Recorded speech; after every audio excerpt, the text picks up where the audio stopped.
পদে কৈছে তৈল মালৈ হলা বহনি সংযোগ যাৱত দ্বীপ হেন বুদ্ধিভাৱে প্ৰকাশে নকৰে এগছি বন্তিত কি থাকে যিটো মালৈ বুলি কৈছে বাতিটো তাত তেল তাত বহনি তাত হলাডাল এই আটাইকেইটা মিলি পেলাই এটা এগছি যেনেকৈ বন্তি হৈছে তেনেকৈ ইয়াত কৈছে দেহ মন কৰ্ম আত্মা যাৱত সংযোগ তাকে জীৱ নাম থাকৈ দুখ কৰে যেনেকৈ এইকেইটা বস্তু থাকিব লাগিব দেহ মন কৰ্ম আত্মা আটাইকেইটা মিলি জীৱ বুলি কৈছে জীৱ মানে যি নিজে জীয়াই থাকে আনক জীৱিত ৰাখে এইকাৰণে আত্মাকো জীৱাত্মা বুলি কৈছে জীৱ যেতিয়া শৰীৰত ধাৰণ কৰে তেতিয়া বেলেগ এটা জ্বৰ শৰীৰ এটাকো চৈতন্য কৰি তোলে জীয়াই তোলে এইকাৰণে জীৱ বুলি কোৱা হয় আৰু জীৱক আত্মাটো যোগ হৈ পেলাই জীৱাত্মা বুলি ইয়াত কৈছে দেহকৰ্তা মনেৰেহে জানিবা সংসাৰ জনম মৰণ একো নাহিকে আত্মাৰ আমি কথা পাতি আহিছো যে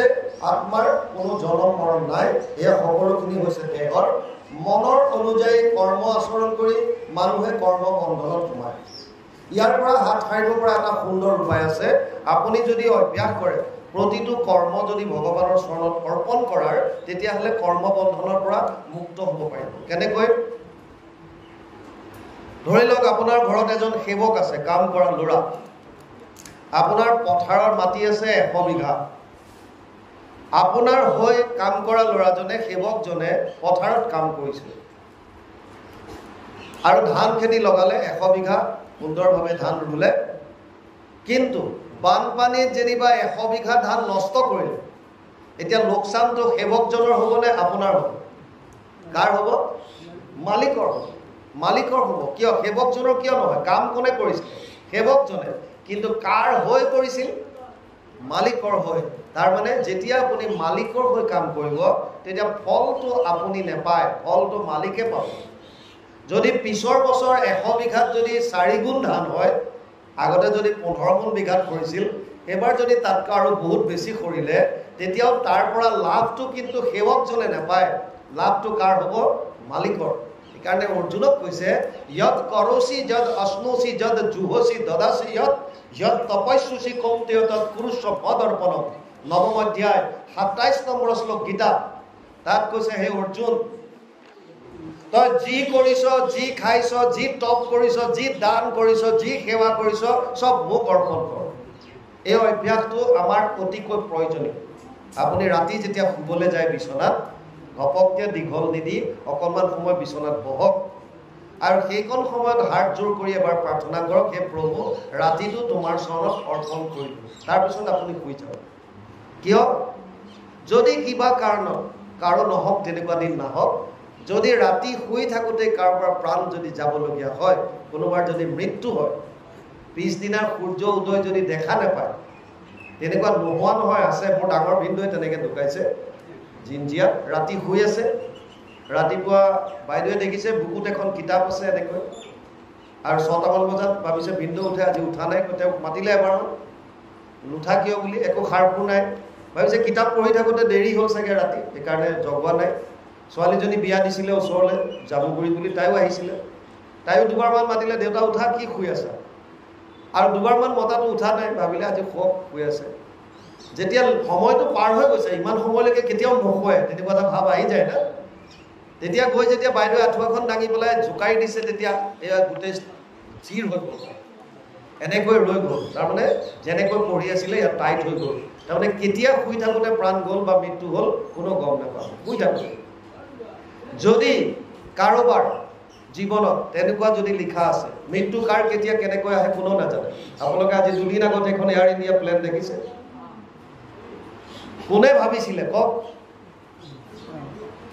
আমিও প্লেনত ঘূৰি ফুৰোঁ ফ্লাইটত আমিও ঘূৰি ফুৰিবলগীয়া হয় কোনে জানে ফ্লাইটত উঠোঁতে যে এইখন ফ্লাইট গৈ পেলাই 2 মিনিট পিছত গৈ ক'ৰবাত গৈ পেলাই হ'ব এনেকুৱা অঘটন গোটেইখিনি মৰিব আৰু তাৰ ভিতৰৰ পৰা এজন বাচি আহিছে বুজি পাইছে যাৰ যেতিয়ালৈকে প্ৰাৰব্ধত চাউল আছে তাক কোনো নিব নোৱাৰে আৰু যাৰ যেতিয়া সময় আহিব তাক কোনো ৰাখিব নোৱাৰে এইটো সত্য এটা যদি আমি ঈশ্বৰক স্মৰণ কৰি যদি সেই সময়ত যাওঁ যেনিবা আপোনাৰ শৰীৰ নষ্ট হ'ল যেনিবা কিন্তু আপুনি সেই যাত্ৰাও ভগৱানৰ চৰণত অৰ্পণ কৰি গৈছে হে প্ৰভু এই যাত্ৰা তোমাৰ চৰণত অৰ্পণ কৰিলোঁ এতিয়া ভগৱানে যিটো ফৰ্মুলা অৰ্জুনক কৈছে, অন্তকালে চ মামেবম স্মৰণমুক্ত কলেবৰম ইয় প্ৰয়াতি চ মদভাৱম ইয়াতি নাস্তিত্ৰ সংশয়।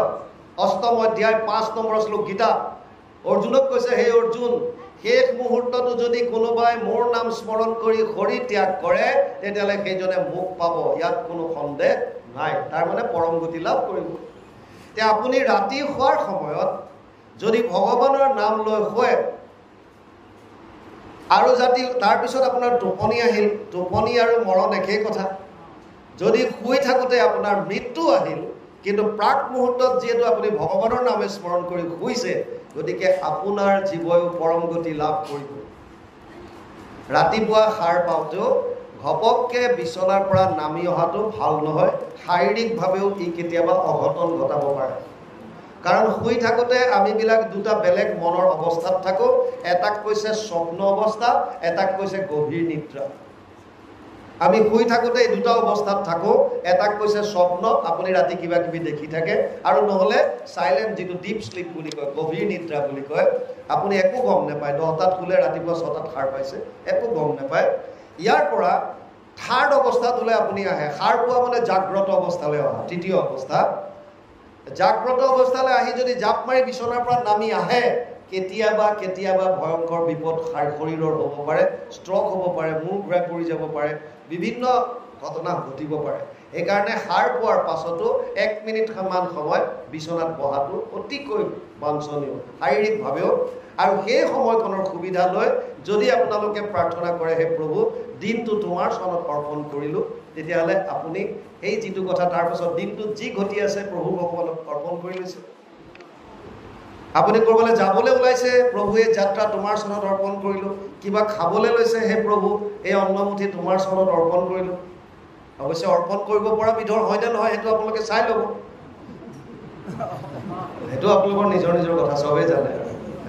সেইটো চাই ল'ব, প্ৰসাদৰ দ্বাৰা যদি হয়, যদি অৰ্পণ কৰিব পৰা বিধৰ। কাৰণ অৰ্জুনক কৈছে, অহম বৈশান আৰু ভূত্ব প্ৰাণীনাম দেহম আশ্ৰিত প্ৰাণ অপান সমাযুক্ত পঞ্চামন্যম চতুৰ্বিধম। ৫ম অধ্যায় 14 নম্বৰ শ্লোক গীতা। হে অৰ্জুন, মই জঠৰগ্নি হিচাপে, বৈশানৰ হিচাপে মই খাওঁ, গ্ৰহণ কৰোঁ, আৰু মই যিখিনি অন্ন মানুহে ভোজন কৰে সেইখিনিক মই 4 ধৰণৰ অন্নক হজম কৰাওঁ, ডাইজেষ্ট কৰাওঁ, পাচন। কি কৰে? আমি এটা চুবাই খোৱা অন্ন আছে, এটা আছে পি খাওঁ, এটা হৈছে চেলেকি খাওঁ, এটা হৈছে চুপি খাওঁ। তাৰমানে পানী খোৱা এটা হৈ গ'ল, এটা ভাত জাতীয় অন্ন আমি খাওঁ, এটা চাটনিৰ নিচিনা চেলেকি খোৱা আছে, এটা চুচি খোৱা কুঁহিয়াৰ টাইপৰ আছে। গতিকে আল্টিমেটলি যিয়ে নহওক 4 ধৰণৰ অন্ন আমি যিয়ে ভোজন কৰোঁ, ভগৱানে কৈছে মই জঠৰগ্নি হিচাপে সবৰে উত্তৰত থাকি তাক মই ডাইজেষ্ট কৰাওঁ। যদি আপুনি ভগৱানক অৰ্পণ নকৰাকৈ যদি খাইছে, তেতিয়াহ'লে সেইটো বৰ ঠিক নহয়। সেইকাৰণে এই কথাখিনি আমি মনত ৰাখিবলগীয়া। এতিয়া ইয়াত কৈছে, জনম মৰণ একো নাহিকে আত্মাৰ তৈল অসংযোগে গুছে দীপৰ প্ৰকাশ মহাজ্যোতি ৰূপ অৱনৰি নাহি নাক। যত পৰমাৰ্থ তত্ত্ব কহিলো বিদিত হেন মনে মানা তুমি স্থিৰ কৰি চিত। মই পৰমাত্মা আত নাহিকে সন্দেহ দেহ দেখে আছো মই নহৈতো দেহ। ভগৱানে কৈছে, মই যে পৰমাত্মা, ইয়াত কোনো সন্দেহ নাই। মই তোমাৰ শৰীৰতে যদিও আছো, কিন্তু মই আচলতে শৰীৰটো নহয়। আত্মাৰ ক্ষেত্ৰতো সেইটো। ধৰি লওক, এইখন কাৰ গামোচা? মোৰ গামোচা। তাৰমানে মই আৰু মোৰ মাজত পাৰ্থক্য আছে। মইতো মোৰ হ'ব নোৱাৰে। মোৰ বস্তুবিলাক বেলেগ আৰু মই বেলেগ বস্তু। এইখন কাৰ? মোৰ। তাৰমানে মই বেলেগ, মোৰ বস্তু বেলেগ। এইখন কাৰ চেলেং? মোৰ চেলেং। তাৰমানে মই বেলেগ, মোৰ চেলেংখন বেলেগ। এইটো কাৰ হাত? মোৰ হাত। তাৰমানে মই বেলেগ, হাতটো বেলেগ। এইটো কাৰ শৰীৰ? মোৰ শৰীৰ। তাৰমানে মই বেলেগ আৰু শৰীৰটো চিধা কথা। মই বেলেগ, মোৰ শৰীৰ, মোৰ বস্তুবিলাক চব বেলেগ। মোৰ ঘৰ, মোৰ দুৱাৰ, মোৰ পত্নী, মোৰ সন্তান, মোৰ শৰীৰ চব বেলেগ। মই কমপ্লিটলি বেলেগ। মই বস্তুটো মোৰ হ'ব নোৱাৰে। এইটো বস্তু বুজিলে যে মই তাৰমানে এই শৰীৰটো নহয়, মই হ'লো আত্মা, আৰু মোৰ কোনোদিন মৃত্যু নাইকিয়া। মই এই শৰীৰটোত যদিও আছো, আপুনি গাড়ীখন চলালে বুলি আপুনি গাড়ী হৈ যাব নেকি? গাড়ীখন চলাইছো বুলিয়ে মই গাড়ীখন হৈ যাব নোৱাৰো। গাড়ীখন মই চলাইছো, এই জ্ঞানটো মোৰ আছে। মই দৰকাৰ হ'লে গাড়ীৰ পৰা নামো, দৰকাৰ হ'লে গাড়ীখন ৰখাওঁ, এইটো গাড়ীখন মোৰ যেনেকৈ ইচ্ছা কৰিছে তেনেকৈ মই চলাইছোঁ।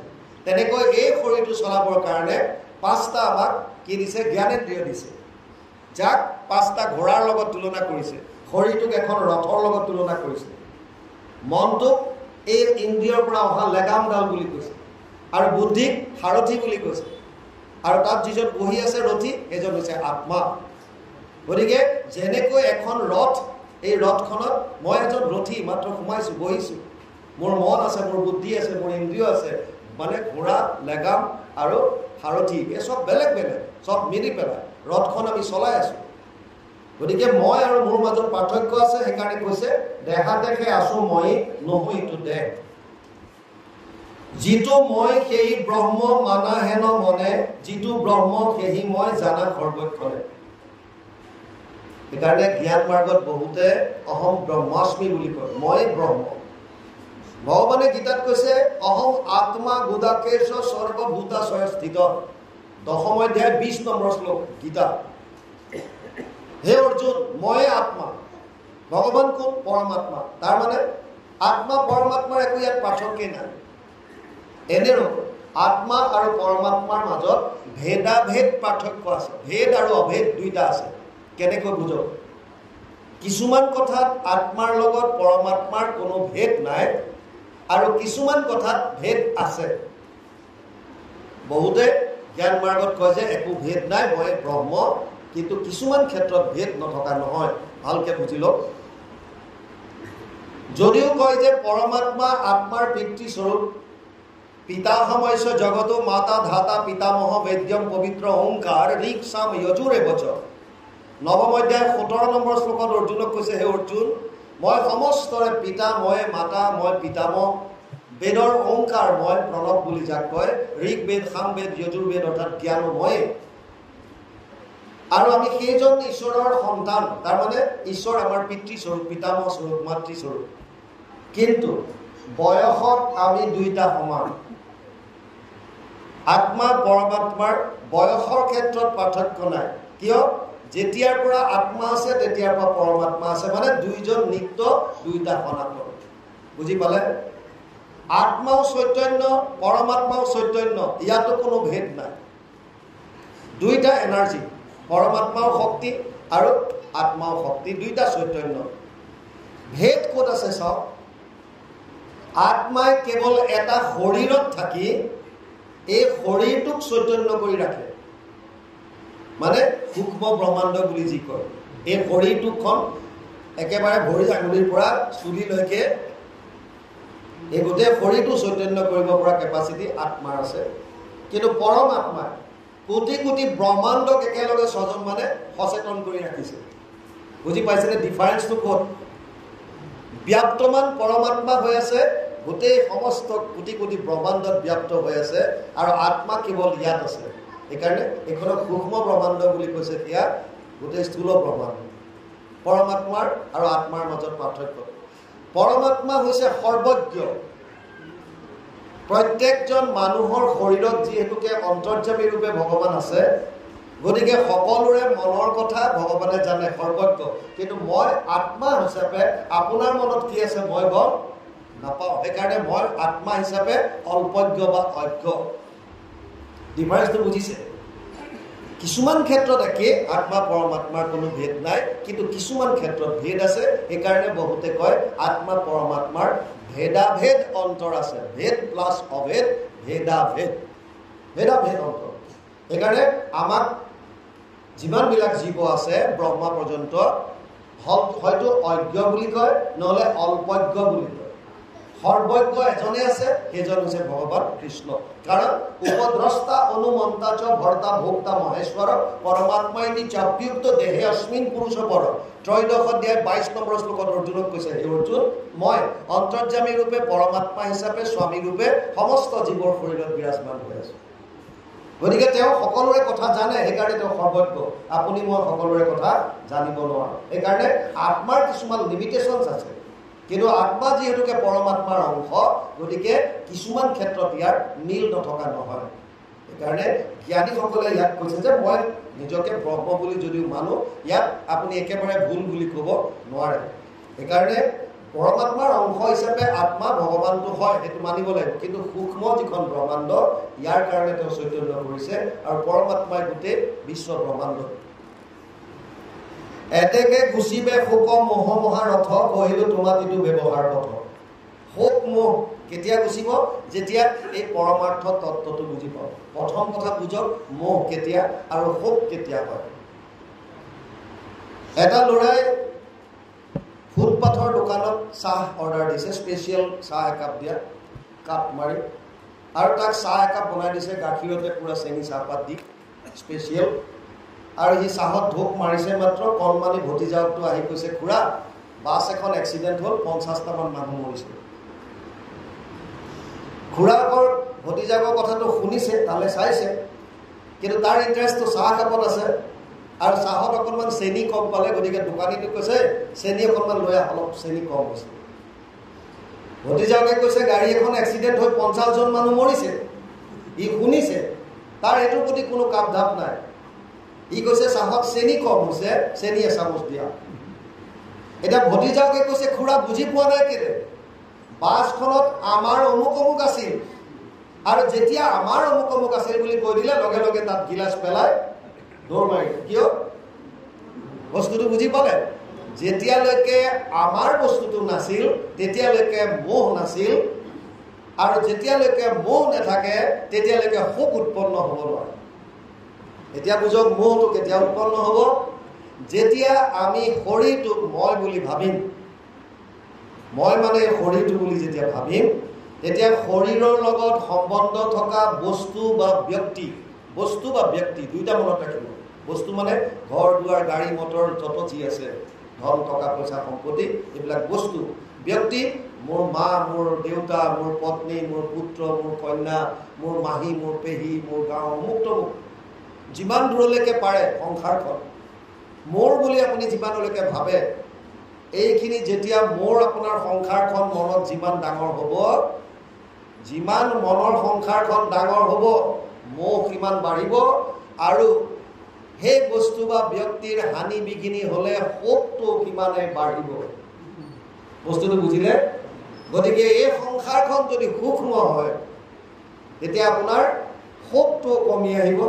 আপুনি যদি ভাবে যে শৰীৰটোৱে মই নহয়, মই আত্মা, আপুনিও আত্মা, ময়ো আত্মা, দেউতা আত্মা, পিতৃ আত্মা, মোৰ পুত্ৰ আত্মা, কন্যা আত্মা, চবে নিজৰ নিজৰ জগতত ঘূৰি আছে, তেতিয়া কাৰো প্ৰতি মোহ নাহে, আৰু মোহ নাথাকিলে তেওঁলোকৰ হানি বিঘিনিত আপোনাৰ মোৰ অন্তৰত শোক কেতিয়াও নাহে। অভ্যাস কৰিব লাগিব, ইমান সহজ নহয়, কিন্তু কথাটো এইটো সত্য, চিৰন্তন।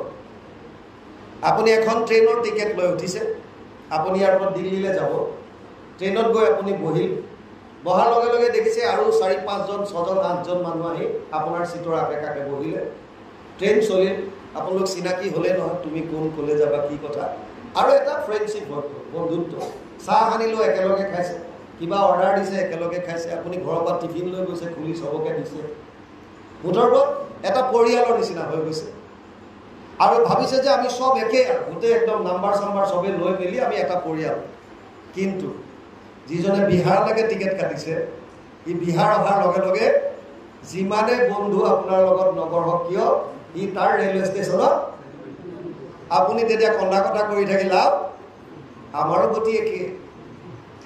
আমি যদিও কওঁ এয়া মোৰ দেউতা, মোৰ মা, মোৰ ল'ৰা, মোৰ কন্যা, চবেই এটা এটা বেলেগ টিকেট লৈ আহিছে। বুজি পাইছেনে? সেইকাৰণে বাপেক থাকোঁতে কেতিয়াবা পিতেকৰ মৃত্যু হৈছে, কেতিয়াবা ককাকে নাতিৰ মৃত্যু দেখিছে, ককাকৰ একো হোৱা নাই। কিয়? যাৰ যিটো সময়লৈকে আছে, আয়ু কৰ্মম চ বিত্তম চ বিদ্যা নিধনমেব চ পঞ্চৈতস্য সৃজন্তে গৰ্ভস্থস্য দেহিনাম। মাকৰ গৰ্ভত সন্তান থাকোঁতে 5টা বস্তু ফাইনেল হৈ আহে।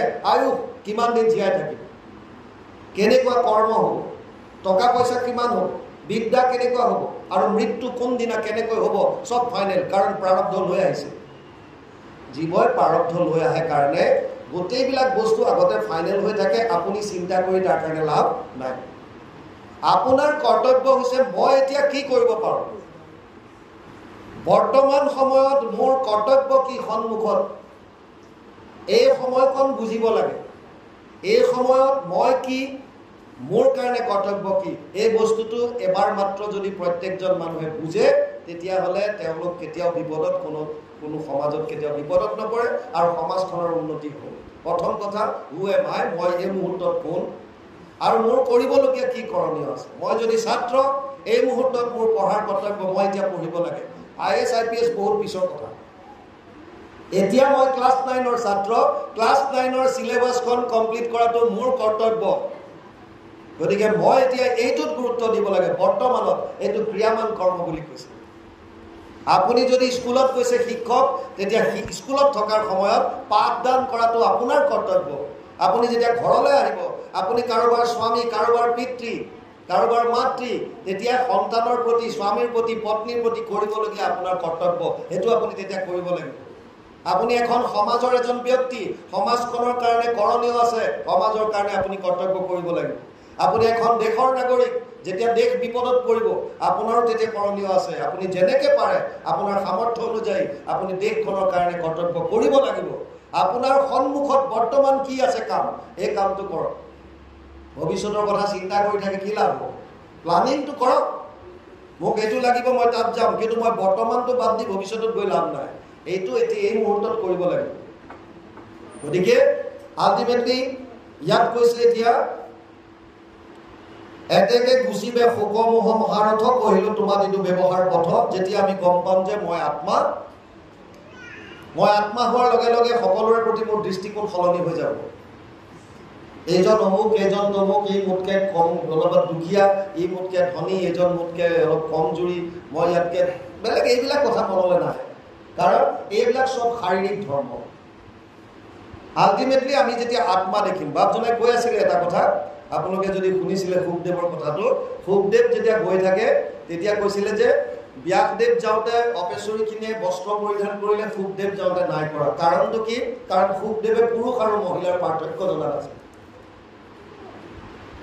পুৰুষ আৰু মহিলাৰ ডিফাৰেন্সটোৱে নাজানে। সমস্ততে ব্ৰহ্মময় দেখে তেওঁ সকলোতে, যত যিমান জীৱ আছে চবতে ব্ৰহ্মময় দেখে। কৃষ্ণ যত দেখা, যত শুনা, ভূত ভৱিষ্যত স্থাৱৰ জংগময়, এইটো সমস্তে জগত কৃষ্ণ ব্যতিৰেকে একো বস্তু নাহি জানা, সমস্তে জগত কৃষ্ণ হেন মনে মানা। এইটো দৃষ্টিকোণ আছিল শুকদেৱৰ। সেইকাৰণে অপেশ্বৰী কিজনীয়ে কৈছে, হে ঋষিবৰ, আপোনাৰ ল'ৰাইটো পুৰুষ মহিলাৰ ডিফাৰেন্সে নাজানে আৰু তেওঁৰ ওচৰত আমি লাজ কৰি কি কৰিম? শৰীৰৰ ধৰ্মই বুজি নাপায়।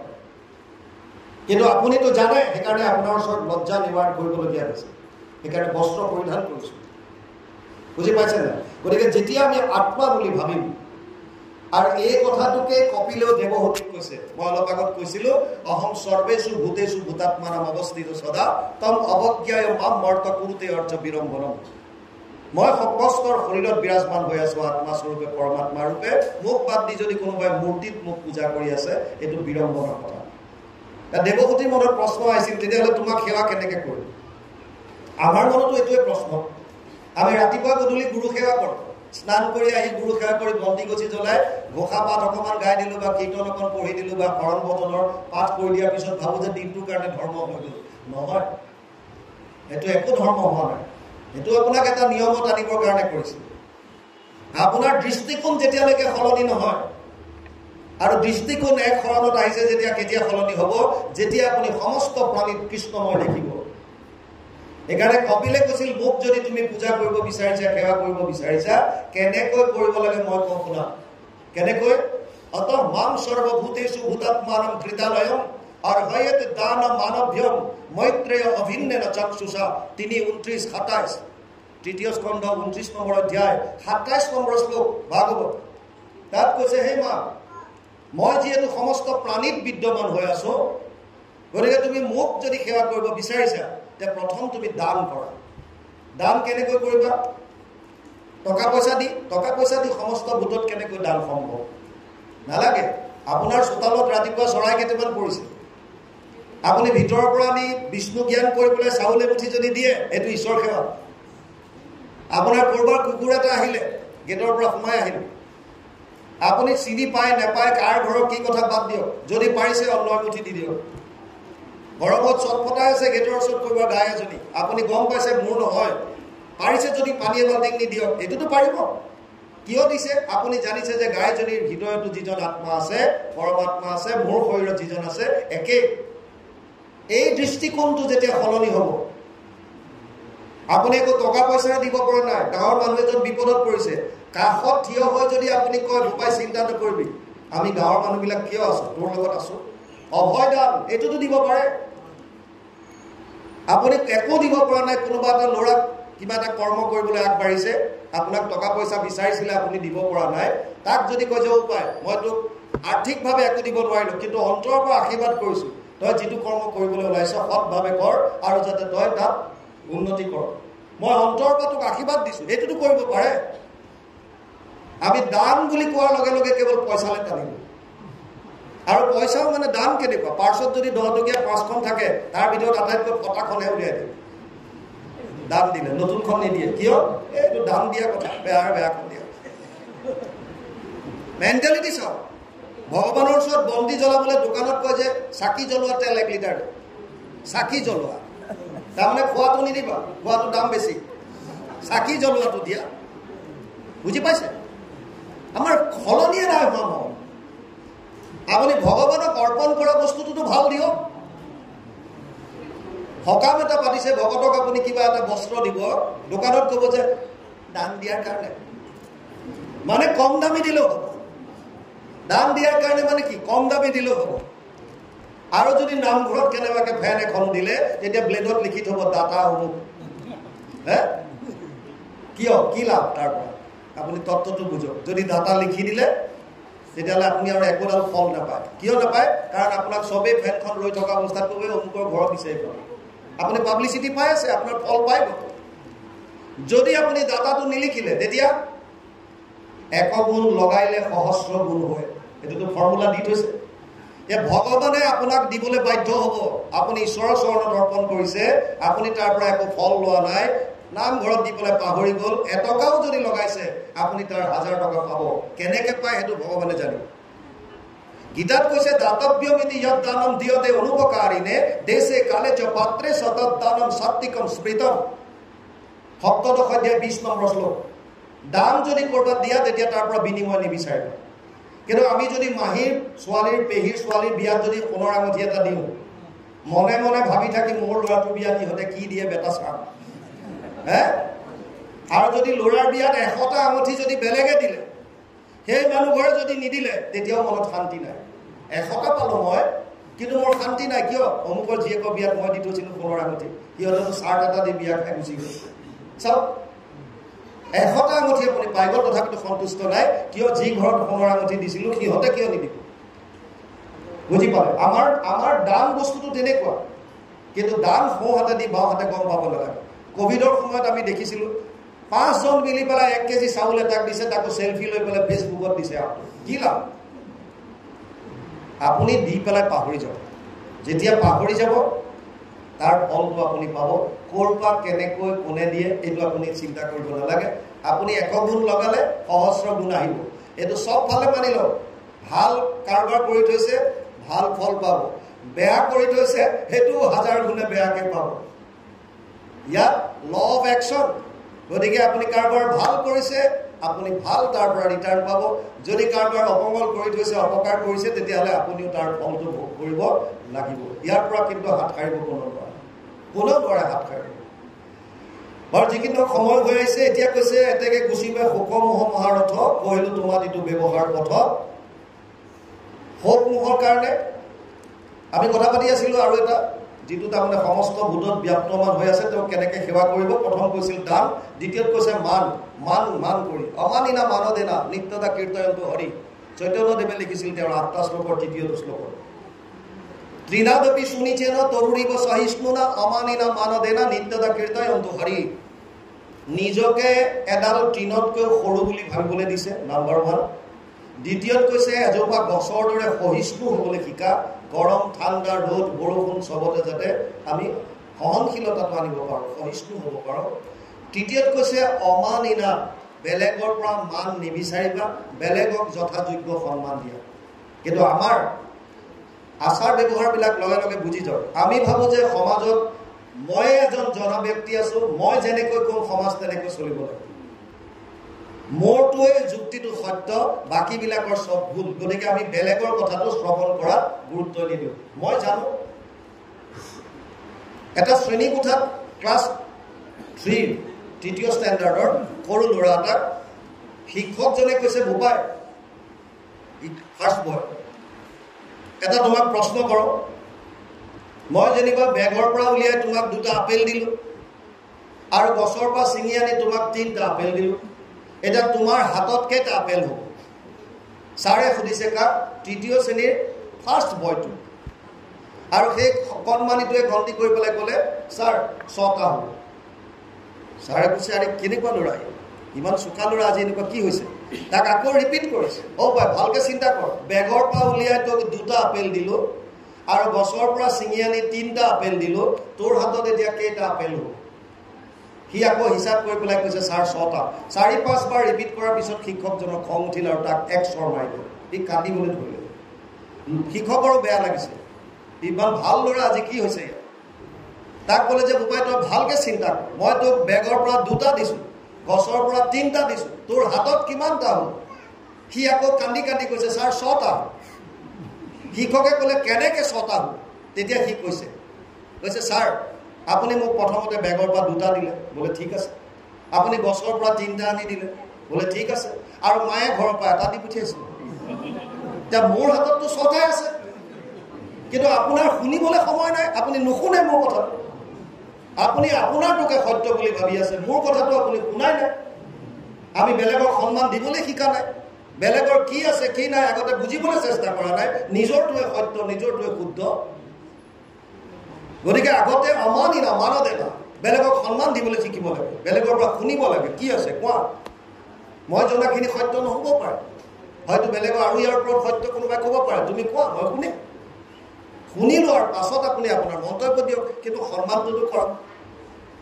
সেইকাৰণে কপিলে কৈছে, প্ৰথম কৈছে দান দিয়া, আৰু হয় দান, দ্বিতীয়ত কৈছে মান, তৃতীয়ত কৈছে মৈত্ৰেয়। মৈত্ৰেয় মানে মিত্ৰতাৰ ভাৱ। আপোনাক কোনোবাই মিত্ৰ বুলি ভাবিছেনে নাই পিছৰ কথা, আপুনি সকলোকে মিত্ৰ বুলি ভাবক, এইটো আপোনাৰ দৃষ্টিকোণ, আপোনাক কি বুলি ভাবে সেইটো বাদ দিয়ক।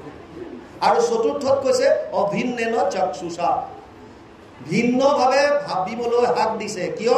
কাৰণ আপোনাৰ শৰীৰত যিটো আত্মা আছে, মোৰ শৰীৰতো একেই আছে। সেইকাৰণে গুৰুজনাই কীৰ্তনত কি লিখিছে? বৈকুণ্ঠ পুৰাণত, ব্ৰাহ্মণৰ চাণ্ডালৰ নিবিচাৰি কুল, দাতাত স্বৰত যেন দৃষ্টি এক তুল, নিচত সাধুত যাৰ ভৈল এক জ্ঞান, তাহাকে সে পণ্ডিত বুলিয় সৰ্বজা। আৰু তাৰ ওপৰতো কৈছে বিশেষত মনুষ্যত বিষ্ণু বুদ্ধি কৰে, বিশেষত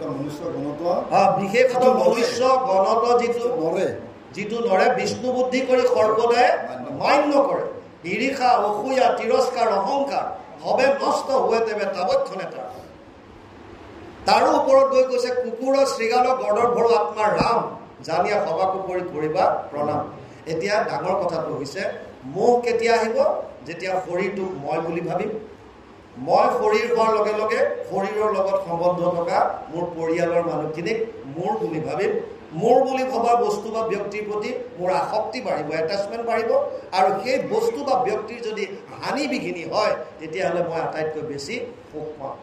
অৰ্জুনৰো এইটোৱে গতি হৈছিল, কাৰণ সি সকলোকে মোৰ বুলি ভাবি আছিলে, মোৰ পিতামহ, মোৰ গুৰু, মোৰ অমুক, মোৰ তমুক, আৰু শৰীৰটোক মই বুলি ভাবিল। সেইকাৰণে গীতাত সাংখ্য যুগৰ আলম লৈ 2য় অধ্যায়ত আত্মাৰ বিষয়ে সুন্দৰভাৱে বুজাই দিছিল, আৰু তাত ইয়াতো আহি সেইখিনি কথাই কৈছে। ইয়াত কৈছে এতেকে গুচিবে, যদি ব্ৰহ্ম বুলি গম পালে, মই সেই আত্মা, মই পৰমাত্মা গম পোৱাৰ পাছত এতেকে গুচিবে সুখ মোহ মহাৰথ, কহিলো তোমাতিটো ব্যৱহাৰ হওক। ইয়ালৈকে কৈছে। এতিয়া কৃষ্ণ হৰে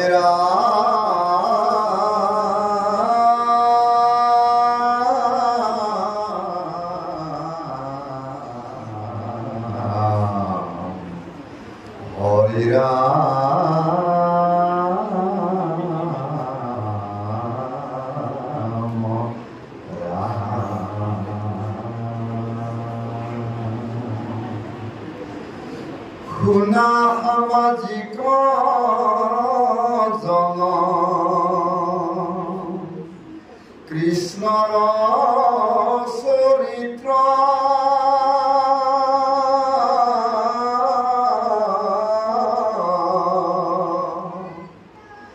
শুনন্তে কৃষ্ণক পাইলা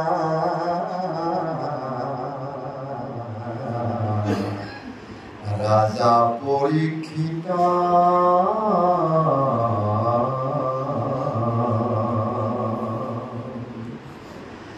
নাহি আতপৰে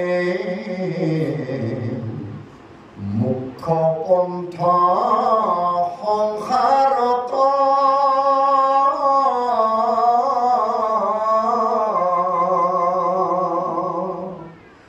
ও বেদন্তৰ সাৰইটো মহাভাগৱত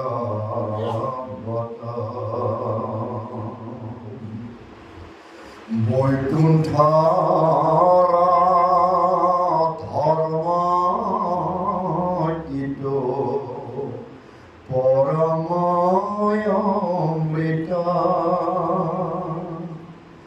শুকমুখে ভৈৰায়াখি পলিত বিদিত মহন্তৰ মুখে আক কৰ্ণে কৰা পান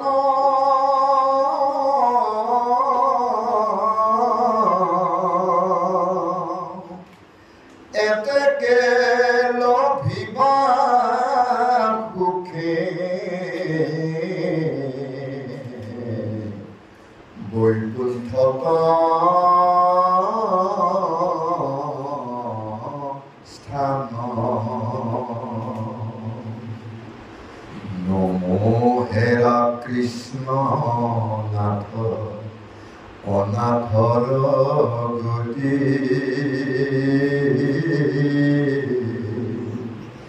হেন উপদেশ দেৱ দিয়ক সম্প্ৰতি জৈতে তৈতে জন্ম মোৰ শোক কৰ্ম ভাগে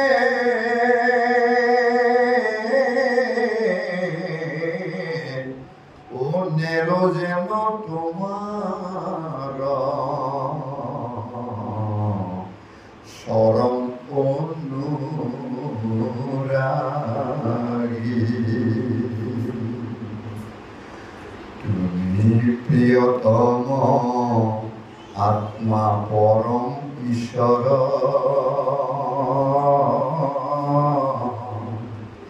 হেন জ্ঞান সুখ সদায় মনৰ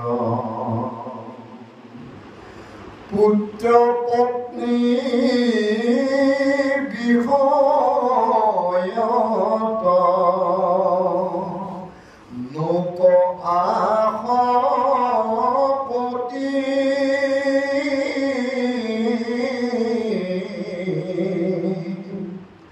তোমাৰ চৰণে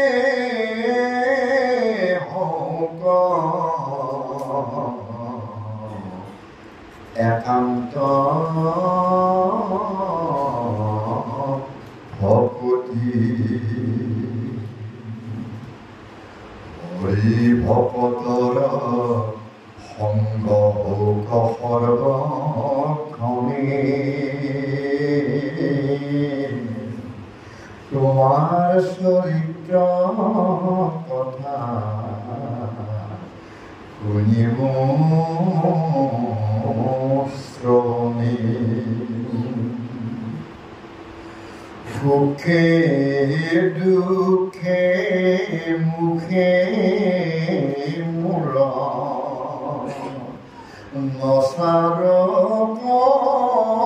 নাম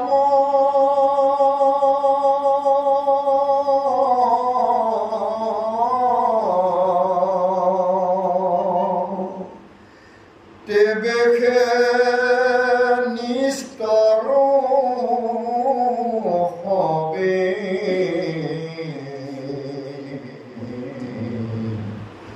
ভোলাৰাম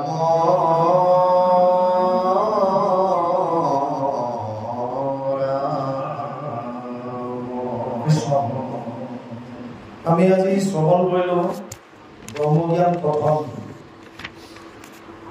পৰীক্ষিত যাক সাপ হৈছিল অভিশাপ সপ্তম দিৱসতোক তক্ষকে দংশক বিষবহনী লাগি তোৰ শৰীৰ ভস্ম হওক পৰীক্ষিতে ৰাজকাৰ্য চব বাদ দি জন্মেজয় প্ৰজাপাতি গংগাৰ পাৰলৈ আহিছিল বিভিন্ন তাত ঋষিমুনিসকল একত্ৰিত হ'ল চবকে সুধিছিলে যে মৃত্যুমুখী মানুহে কি কৰা উচিত কোনোবাই কৈছিল যাগ যজ্ঞ পূজা পাতক কোনোবাই কৈছিল জপ তপ তীৰ্থ কোনোবাই কৈছিল ধ্যান ধাৰণা বিভিন্নজনে বিভিন্ন মত তেতিয়া শুকদেৱ আহে আৰু শুকদেৱক সোধোতে শুকদেৱে তেতিয়া সুন্দৰভাৱে যি পৰমাৰ্থ সেই সমস্তখিনি বুজাই দিলে শৰীৰ কি আত্মা কি পৰমাত্মা কোন এই তত্ত্বসমূহ সকলো বুজায় আৰু শেষত গৈ পেলাই ইয়াত কৈছেগৈ কৃষ্ণৰ চৰণ চিত্তে চিন্তা হৃদয়ত কৃষ্ণৰেহে অংশময় মানিয়া মনত নেদেখিবা তক্ষকো পাৱত দংশনতে এতেকে তোমাক নিস্তাৰিবে ভগৱন্তে তুমি যদি কৃষ্ণৰ কথা মনত চিন্তা কৰি থাকা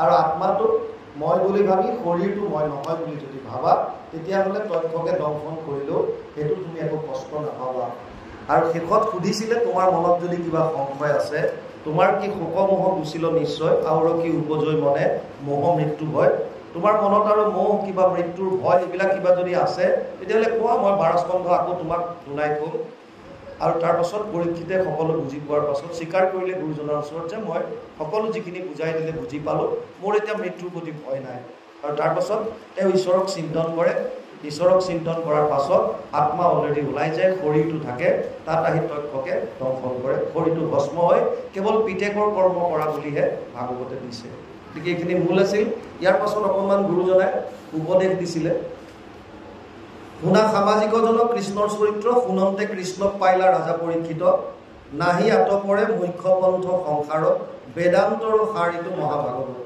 আমাৰ সনাতন ধৰ্মৰ মূল হৈছে বেদ বেদৰ 4টা ভাগ আছে যিটো অংশত মন্ত্ৰবিলাক আছে তাক সংহিতা বুলি কয় য'ত বিধিবিলাক লিখা আছে কেনেকৈ কৰ্মবিলাক কৰিব নীতি নিয়মবিলাক সেইবিলাকক ব্ৰাহ্মণ্য কয় ইয়াৰ পিছৰ অংশটোক কয় আৰণ্য আৰু বেদৰ শেষৰ অংশটোক কৈছে বেদান্ত যাক আমি উপনিষদ বুলি কওঁ বেদৰ সাৰ মৰ্মখিনি বেদান্তত আছে কিন্তু ডাঙৰ কথা যিজন ব্যাসদেৱে বেদৰ বিস্তাৰ কৰিছে তেওঁৱে ভাগৱতত লিখিছে সৰ্ব বেদান্ত সাৰম হি শ্ৰী ভাগৱতম ইষ্যতে য়স্য ৰসামৃত তৃপ্তস্য নাম অন্যত্ৰ ৰতি ক্বচিত এই শ্লোকৰ অনুবাদ মহাপুৰুষ মাধৱদেৱে ঘোষাত কৰিছে 18 নম্বৰ পদযোগত সমস্ত বেদান্ত সাৰ মহাভাগৱত শাস্ত্ৰ ইহাৰ অমৃত ৰস পায় পৰম সন্তোষে পান কৰিলে যিজনে তাৰ অন্যত্ৰ ৰসত ৰতি নাই অৰ্থাৎ বেদান্তৰ সাৰ হৈছে ভাগৱত গতিকে ভাগৱত যোনে শ্ৰৱণ কৰিলে পৰীক্ষিতে 7 দিন শ্ৰৱণ কৰিয়ে পৰম গতি লাভ কৰিলে বুলি কৈছে আৰু আপুনি মই যদি বছৰ বছৰ ধৰিও যদি কৰিব পৰা নাই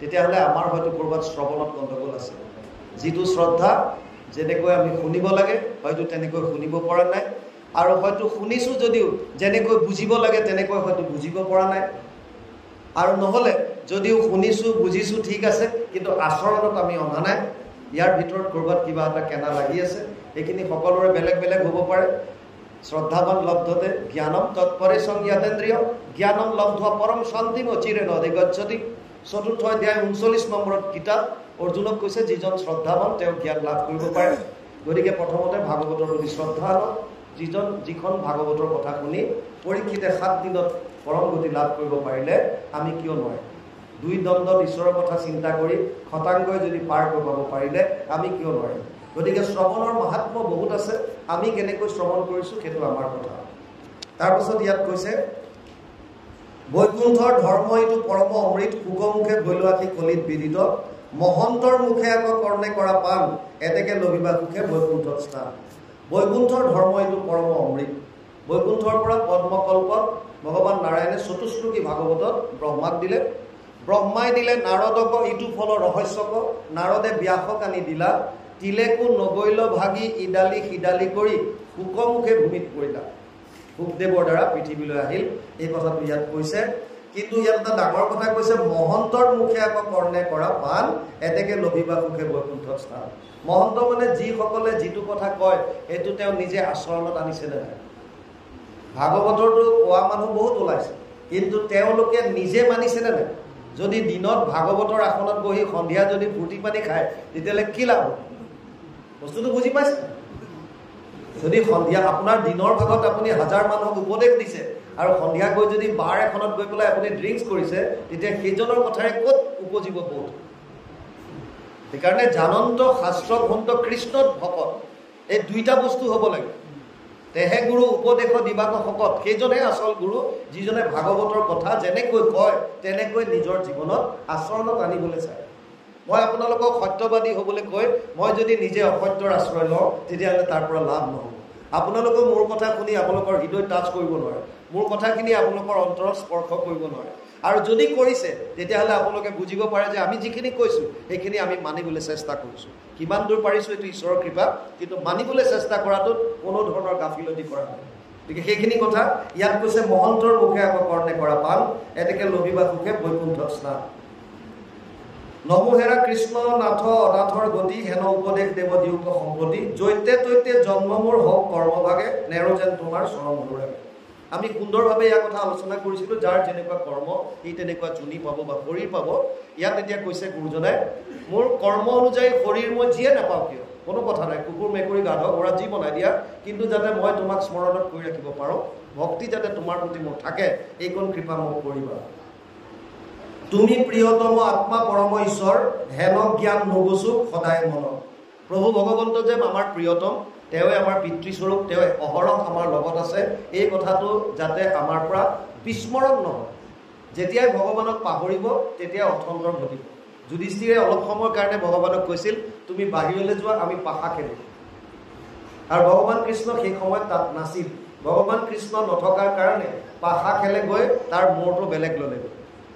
কিন্তু যদি সেই সময়ত দুৰ্যোধনে যেনেকৈ কৈছিল যে মই পাশা খেলিম, কিন্তু মোৰ হৈ গুটি মাৰিব কোনে? শকুনিয়ে। যদি এই কথাটো যুধিষ্ঠিৰে ক'লেহেঁতেন যে পাশা ময়ো খেলিম আৰু মোৰ হৈ পাশাৰ গুটি মাৰিব কোনে? কৃষ্ণই, তেতিয়া পাশা খেল কি হ'লহেঁতেন? তাৰ গতিটো বেলেগ হ'লহেঁতেন। কিন্তু যুধিষ্ঠিৰে সেইটো নকৰিলে, সেই সময়ত কৃষ্ণৰ কথা স্মৰণত নানিলে। দুৰ্যোধনে কিন্তু পাহৰা নাই, শকুনিক লগত ৰাখিছে। বুজি পাইছে? সেইকাৰণে কোনো সময়তে যাতে আমি এই সত্যটো যাতে নাপাহৰোঁ, তুমি যে আমাৰ কৃপালু, তুমি যে আমাৰ পৰম দয়ালু ভকত বৎসল, অহৰহ মোৰ লগত আছা, এই কথাটো যাতে মোক মনত ৰখাই থাকা, এইবুলি ইয়াত অনুৰোধ কৰিছে। তাৰ পাছত কৈছে, পুত্ৰ পত্নী বিষয়ত নখ আশকতি, তোমাৰ চৰণে হওক একান্ত ভকতি। বহুতে এইটোৰ বেলেগ অৰ্থ উলিয়াব পাৰে যে পুত্ৰ পত্নীক বেয়া পাবলৈ কৈছে, নাই পোৱা। আপুনি 100% পুত্ৰ পত্নীৰ কাৰণে কৰ্তব্য কৰক। যাক যেনেকুৱা যি কৰ্ম কৰিবলৈ আছে সম্পূৰ্ণ কৰ্তব্য পালন কৰক। নিয়তম কুৰু কৰ্মতম কৰ্ম জ্যায় হি অকৰ্মণ, শৰীৰ যাত্ৰা পিছতে না প্ৰসিদ্ধেদ কৰ্মণি। 3য় অধ্যায় 8 নম্বৰ শ্লোক গীতা। অৰ্জুনক কৈছে, তোৰ কৰ্তব্য কৰ্ম 100% কৰ। পুত্ৰৰ প্ৰতি, পত্নীৰ প্ৰতি, সমাজৰ প্ৰতি, দেশৰ প্ৰতি, যাৰ প্ৰতি যেনেকুৱা দায়িত্ব আছে সম্পূৰ্ণ উঠা, কিন্তু কোনো বস্তুৰ প্ৰতি আসক্তি নহয়, আসক্ত নহয়। কিয়? আসক্ত হ'লে এটা চিন্তা আছে, এটা কষ্ট আছে। আপুনি যাৰ প্ৰতি আসক্তি হয়, যিটো বস্তুৰ প্ৰতি, প্ৰত্যেকটো বস্তু বা ব্যক্তি নাশবান, ইয়াত কোনো চিৰন্তন একো নাই। আপুনি যাৰ প্ৰতি আসক্তি হ'ব, এইটো নহ'লে মোৰ নচলিব, এইটো নহ'লে মোৰ নহ'ব, যদি কিবা কাৰণত সেই বস্তুটোৰ হানি বিঘিনি হয়, তেতিয়া আটাইতকৈ বেছি দুখ আপুনি পাব। সেইকাৰণে সত্যটো প্ৰথমতে উপলব্ধি কৰক। মোৰ জীৱনত মোৰ আশে পাশে যিমান মোৰ বুলি মই কৈ আছোঁ, এইবিলাক কোনো বস্তুৱে স্থায়ী নহয়। মোক ব্যৱহাৰৰ কাৰণে বস্তু দিছে আৰু মোৰ কৰ্তব্য পালনৰ কাৰণে মোক ব্যক্তি দিছে। যাৰ প্ৰতি যিটো যেনেকুৱা ধৰণৰ কৰ্তব্য সেইখিনি সম্পূৰ্ণ পালন কৰক, কিন্তু আসক্তি হ'বলৈ হাত দিছে। তাৰ পাছত কৈছে, হৰি ভকতৰ সংগ হওক সৰ্বক্ষণে, তোমাৰ চৰিত্ৰৰ কথা শুনিব শ্ৰৱণে। সুখে দুখে মোৰ নচাৰূপ নাম, তেৱেহে নিস্তৰূপে বোলা ৰাম ৰাম। হৰি ভকতৰ সংগ হওক সৰ্বক্ষণে। দুৰ্লভম মানুষ দেহ দেহিনাম ক্ষণভঙ্গুৰ তত্ৰাপি দুৰ্লভম মইনে বৈকুণ্ঠ প্ৰিয় দৰ্শনম 11:2-29 একাদশ স্কন্ধ 2য় অধ্যায় 29 নম্বৰ শ্লোকত নিমি ৰজাই নৱসিদ্ধ যেতিয়া নৱসিদ্ধ তেওঁৰ যজ্ঞস্থলীত আহিছিল তেতিয়া এই কথাটো স্বীকাৰ কৰিছিল। এই সিদ্ধ সমস্ত ক্ষণভঙ্গুৰ হলেও মনুষ্যৰ শৰীৰ পোৱাটো অতি দুৰ্লভ মনুষ্য দেহ দেহিনাম ক্ষণভঙ্গুৰ তাতকৈও দুৰ্লভ হৈছে বৈকুণ্ঠ প্ৰিয় দৰ্শনম মানে বৈকুণ্ঠক ভাল পোৱা। বৈকুণ্ঠ কৃষ্ণৰ এটা নামো আৰু বৈকুণ্ঠ কৃষ্ণৰ ধামো সহস্ৰ নামত এটা নাম বৈকুণ্ঠ হয়। গতিকে ভগৱানৰ এটা নাম হৈছে বৈকুণ্ঠ। বৈকুণ্ঠক ভাল পোৱা মানে ভকতৰ দৰ্শন পোৱাটো অতি দুৰ্লভ। গতিকে এই কথাটো কৈছে সেইকাৰণে হৰি ভকতৰ সংগ হওক সৰ্বক্ষণে কি লাভ হ'ব তেতিয়া? ভকত সেইজন যিজনে কৃষ্ণৰ কথা ক'ব আপোনাক, বেলেগ কাৰো কথা নকয়। অমুকৰ ঘৰত কি হ'ল, কাৰ ঘৰত কি হৈছে, কোনে কি কৰিছে, এইবিলাক কথা নাপাতে। ভকতে ডাইৰেক্ট কৃষ্ণৰ কথা পাতিব। গতিকে কৃষ্ণৰ কথা যিজনে পাতে সেইজনৰ লগত যদি আপুনি অকণমানো সংগ পায়, সেই সময়কণ যিখন পুণ্য অৰ্জন কৰিলে ভকতৰ লগত সেইখিনি কেতিয়াও নষ্ট নহয় বুলি কৈছে। পাৰ্থ নৈব ইহ না অমূত্ৰ বিনাশস্তস্য বিদ্যতে নাহি কল্যাণকৃত কচ্চিৎ দুৰ্গতিম তাত গচ্ছতি 6ষ্ঠ অধ্যায় 40 নম্বৰ শ্লোক গীতা। তাত কৈছে হে অৰ্জুন, যোনে সেই অকণমান হ'লেও ভক্তি কৰি পুণ্য অৰ্জন কৰিলে সেইখন তাৰ এইটো লোকতো শেষ নহয় আৰু পৰলোকতো শেষ হ'ব নোৱাৰে। সেইকাৰণে যিমান পাৰে ভকতৰ সংগ লৈ কৃষ্ণৰ কথা আলোচনা কৰক। তোমাৰ চৰিত্ৰৰ কথা শুনিব শ্ৰৱণে যিমান পাৰে শ্ৰৱণ কৰক। সুখে দুখে মুখে মোৰ নচাৰুক নাম, সুখ আহক দুখ আহক প্ৰতিটো কথা কৃষ্ণকে অৰ্পণ কৰিব। যদি কিবা ফূৰ্তি কথা আহিছে ভগৱান কৃষ্ণই কৰিছে, কিবা দুখ হৈছে প্ৰভু কৃষ্ণই যেনেকৈ কৰিছে। প্ৰত্যেকটো বস্তু একচেপ্ট কৰিবলৈ শিকক, গ্ৰহণ কৰিবলৈ শিকক। কাৰণ সুখ আৰু দুখ এটা কইন্সৰ পইচা এটাৰ ইপিঠি আৰু সিপিঠি দুইটা একে থাকে। কেতিয়াবা সুখ কেতিয়াবা দুখ আমি আলোচনা কৰিলোঁ। এটা আহিলে ভাল লাগে, এটা আঁতৰি গ'লে ভাল লাগে। আল্টিমেটলি সুখ দুখ একেই। যেতিয়াই যিয়ে নহওক কিয় প্ৰতিটো মুহূৰ্তত তস্মাৎ সৰ্বেষু কালেষু মা মনুস্মৰ যুদ্ধ। প্ৰত্যেকটো মুহূৰ্তত ঈশ্বৰৰ নাম ল'বলৈ কৈছে। আৰু যুদ্ধ মানে অৰ্জুনক যুদ্ধ কৰাৰ কথা কৈছিল, কাৰণ তেওঁ ক্ষত্ৰিয়। আমাৰবিলাকক এইটো কথা হৈছে কৰ্তব্য কৰ্ম কৰা। প্ৰত্যেকটো মুহূৰ্তত মোৰ নাম স্মৰণ কৰি কৰ্তব্য কৰ্ম কৰিব লাগে। গুৰুজনাই ইয়াত প্ৰাৰ্থনা কৰিছে যাতে সেই কথাটো যাতে মোৰ হয়, সুখে দুখে মুখে মোৰ যাতে নামটো থাকক, যাতে এৰাই নাযায়। তেৱেহে নিষ্ঠৰো হবে বোলাৰ অপৰাম, আৰু তেতিয়াহে মই এই সংসাৰৰ পৰা পৰিত্ৰাণ হ'ব পাৰিম। বাপ বান্ধৱাই মাতৃ সমস্ত অধ্যায় পৰিছে, সময় যথেষ্ট ল'লোঁ। যদি অকণমান দীঘলীয়া হ'ল বেয়া চা নাপাব, যোৱাৰ পাছত গালি গালাজ নকৰিব। এই বাপজনক মাতিলে এইটোৱে বিৰাট কষ্ট, আৰু মাইকটো পালে এৰি নিদিয়ে, এনেকৈ নক'ব। যিখিনি হয় প্ৰভু ভগৱন্তই যিখিনি ক'বলৈ কোৱাই হৃদয়ত থাকি আমি সেইখিনিকে ক'বলৈ চেষ্টা কৰোঁ। নিজস্ব একো নাই। যিখিনি হওক বাপজনাই দোহাৰি দি পেলাই সামৰি দিব।